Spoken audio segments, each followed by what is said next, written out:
കാൽ നൂറ്റാണ്ടിന് ശേഷം ദില്ലി പിടിച്ചെടുത്തിരിക്കുകയാണ് ബി.ജെ.പി.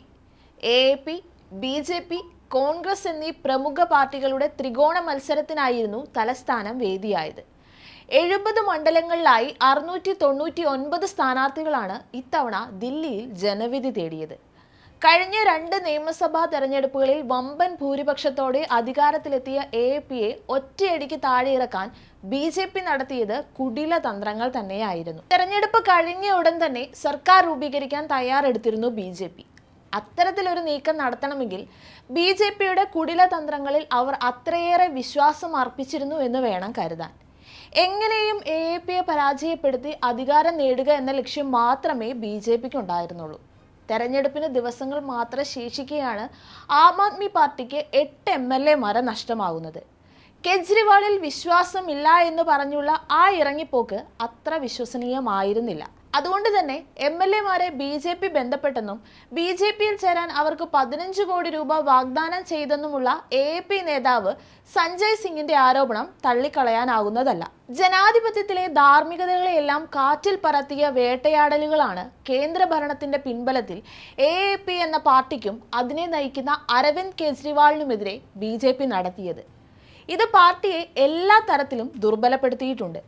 മുഖ്യമന്ത്രിയും മന്ത്രിസഭയിലെ രണ്ടാമനുമടക്കം അഴിമതി കേസിൽ ജയിലിൽ പോയത് അനുകൂലമാക്കിയെടുക്കുകയായിരുന്നു ബി.ജെ.പി. കെജ്രിവാളിനെ മനഃപൂർവ്വം കുരുക്കിലാക്കിയത് തന്നെയായിരുന്നു. ഡൽഹി മദ്യനയവുമായി ബന്ധപ്പെട്ട് അറസ്റ്റിലാകുന്ന 4ാമത്തെ പ്രമുഖ രാഷ്ട്രീയ നേതാവായിരുന്നു കെജ്രിവാൾ. ഡൽഹി ഉപമുഖ്യമന്ത്രിയായിരുന്ന മനീഷ് സിസോദിയ, എ.പി.യുടെ രാജ്യസഭാ MP സഞ്ജയ് സിംഗ്, സത്യേന്ദ്ര ജയ് എന്നിവർ മദ്യനയ കേസിൽ പെടുത്തിയതാണ്. ഡൽഹി സർക്കാർ നടപ്പിലാക്കിയ പുതിയ മദ്യനയത്തിന്റെ പേരിൽ കൈക്കൂലിയും അഴിമതിയും ഗൂഢാലോചനയും നടത്തിയെന്നും കള്ളപ്പണം വെളുപ്പിച്ചെന്നുമായിരുന്നു CBI, ED തുടങ്ങിയ കേന്ദ്ര അന്വേഷണ ഏജൻസികൾ ഇവർക്കുമേൽ ആരോപിച്ചത്. 2023 ഫെബ്രുവരി 26-നാണ് മനീഷ് സിസോദിയെ CBI അറസ്റ്റ് ചെയ്യുന്നത്. 2024 ജൂൺ 26-നാണ് കെജ്രിവാളിനെ മദ്യനയ കേസിൽ CBI അറസ്റ്റ് ചെയ്തത്. മദ്യനയ കേസിന്റെ പേരിൽ ആരോപണങ്ങളും കേസും അഴിച്ചുവിട്ട് ബി.ജെ.പി. എ.പി. നേതൃത്വത്തെ ഉലയ്ക്കുകയായിരുന്നു. മദ്യനയ കേസിൽ കുരുക്കിനിടയാക്കിയ ആ പരാതിക്ക് പിന്നിൽ കോൺഗ്രസ് ആയിരുന്നു. ആരോപണങ്ങൾക്കപ്പുറമുള്ള തെളിവുകളൊന്നും തന്നെ കെജ്രിവാളിന് നേരെ ഉണ്ടായിരുന്നുമില്ല. എന്നിട്ടും കെജ്രിവാളിനെ എന്തിന്റെ അടിസ്ഥാനത്തിലാണ് ജയിലിലേക്ക് അയച്ചതെന്ന സുപ്രീം കോടതിയുടെ ചോദ്യത്തിനു മുന്നിൽ കേന്ദ്രത്തിന് മറുപടിയും ഉണ്ടായിരുന്നില്ല. കേസിൽ ജാമ്യം ലഭിച്ച ശേഷം കെജ്രിവാൾ രാജിവെച്ചു. അതിഷിക്ക് മുഖ്യമന്ത്രി സ്ഥാനം കൈമാറിയെങ്കിലും ജനങ്ങളിലേക്ക് ഇറങ്ങിച്ചെന്ന് അവർക്ക് വേണ്ട വിധത്തിൽ പ്രവർത്തിക്കുന്നതിൽ അതിഷി പരാജയപ്പെടുകയായിരുന്നു. എ.പി.യെയും അരവിന്ദ് കെജ്രിവാളിനെയും കടന്നാക്രമിച്ചാണ് രാഹുൽ ഗാന്ധിയും പ്രിയങ്ക ഗാന്ധിയും അടക്കമുള്ള കോൺഗ്രസ് നേതാക്കൾ പ്രചാരണം നടത്തിയത്. ന്യൂനപക്ഷ ദളിത് വോട്ടുകളിൽ ഭിന്നിപ്പ് സൃഷ്ടിക്കാനായിരുന്നു കോൺഗ്രസിന്റെ തീവ്ര ശ്രമം. അരവിന്ദ് കെജ്രിവാളിനെ തോൽപ്പിക്കാൻ ഡൽഹിയിൽ മോദിയേക്കാൾ രാഹുൽ ഗാന്ധിയും കോൺഗ്രസുമായിരുന്നു മുന്നിൽ നിന്നത്. ഇതും ബി.ജെ.പിക്ക് നേട്ടം മാത്രമേ സൃഷ്ടിച്ചിട്ടുള്ളൂ. എ.പി.യുടെ തട്ടകത്തിൽ ബി.ജെ.പിയുടെ അഴിമതി തന്നെയായിരുന്നു ആം ആദ്മിയെ വളർച്ചയിലേക്ക് നയിച്ച പ്രധാന ആയുധം.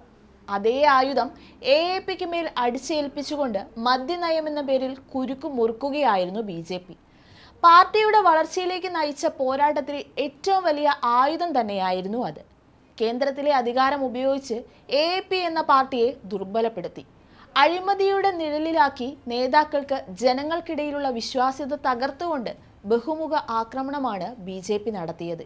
വനവാസകാലത്ത് സീതയെ തട്ടിക്കൊണ്ടുപോകാൻ രാവണൻ അയച്ച സ്വർണ്ണമാനിനെ പോലെയാണ് ബി.ജെ.പി. എന്ന് അരവിന്ദ് കെജ്രിവാൾ പറഞ്ഞത് വിവാദമായിരുന്നു. വാഗ്ദാനങ്ങൾ പാലിക്കാതെ ബി.ജെ.പി. വഞ്ചിക്കുമെന്ന് കാണിക്കാനാണ് ഇത്തരത്തിൽ കെജ്രിവാൾ പ്രതികരിച്ചതെങ്കിലും രാമായണത്തെ കെജ്രിവാൾ അവഹേളിച്ചെന്നായിരുന്നു ബി.ജെ.പിയുടെ കുറ്റപ്പെടുത്തൽ. കെജ്രിവാൾ ഹിന്ദു വിരുദ്ധനാണെന്നും രാമായണത്തെ അവഹേളിച്ചെന്നും ഹിന്ദു വികാരം വ്രണപ്പെടുത്തിയെന്നും വിളിച്ചോതിയത് ബി.ജെ.പിയുടെ തന്ത്രങ്ങൾക്ക് മതിപ്പേകുകയായിരുന്നു. എ.പി. തൊടുന്നതൊക്കെയും ഉള്ളാക്കി മാറ്റിക്കൊണ്ടായിരുന്നു ബി.ജെ.പി. ആധിപത്യം ഉറപ്പിച്ചത്. അരവിന്ദ് കെജ്രിവാളിനും പാർട്ടിയിലുമുള്ള വിശ്വാസം നഷ്ടപ്പെട്ടുവെന്ന് പറഞ്ഞ് MLA-മാർ രാജിവെച്ചതും ഡൽഹി തെരഞ്ഞെടുപ്പ് മുന്നിൽ കണ്ടുള്ള ധനമന്ത്രി നിർമ്മല സീതാരാമൻ അവതരിപ്പിച്ച 3ാം മോദി സർക്കാരിന്റെ ആദ്യ സമ്പൂർണ്ണ ബജറ്റിലെ പ്രഖ്യാപനങ്ങളും എ.പി.യെ തളർത്തിയിരുന്നു. പ്രധാനമായും മധ്യവർഗത്തെ ലക്ഷ്യമിട്ടുള്ളതായിരുന്നു ബജറ്റ്. മധ്യവർഗം കൂടുതലുള്ള ഡൽഹി ജനതയെ ഉന്നം വെച്ച് തന്നെയായിരുന്നു ബജറ്റും. AAPയെ തള്ളുക എന്നതിനപ്പുറം ജനങ്ങളെ കയ്യിലെടുക്കാനുള്ള BJP തന്ത്രം തന്നെയായിരുന്നു അത്.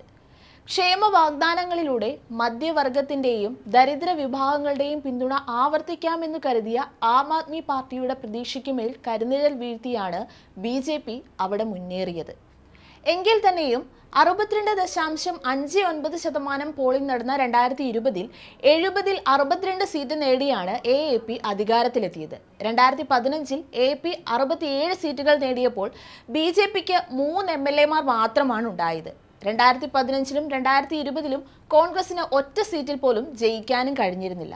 കഴിഞ്ഞ തെരഞ്ഞെടുപ്പുകളിൽ കളം നിറഞ്ഞു നിന്നിരുന്ന AAPയെ കേന്ദ്ര അധികാരം ഉപയോഗിച്ച് ദാക്ഷിണ്യമില്ലാതെ വേട്ടയാടിയിട്ടും നിസ്സാര സീറ്റുകളിൽ മാത്രം ജയിക്കാനേ BJPക്ക് സാധിച്ചിട്ടുള്ളൂ.